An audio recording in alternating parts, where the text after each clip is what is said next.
Welcome back to Banking and Crypto Guide.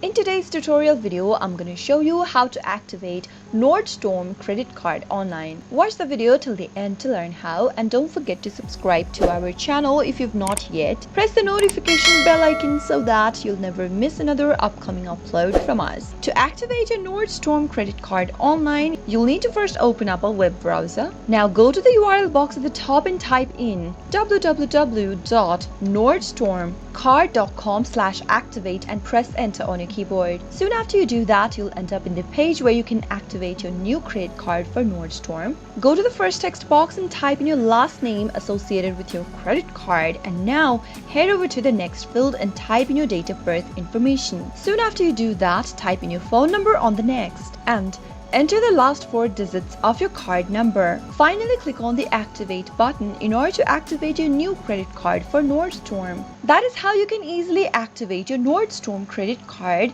using your web browser. I hope you found the video to be helpful. If it was, go ahead and give us a thumbs up. I'll be back soon with more videos like this. Thank you for watching.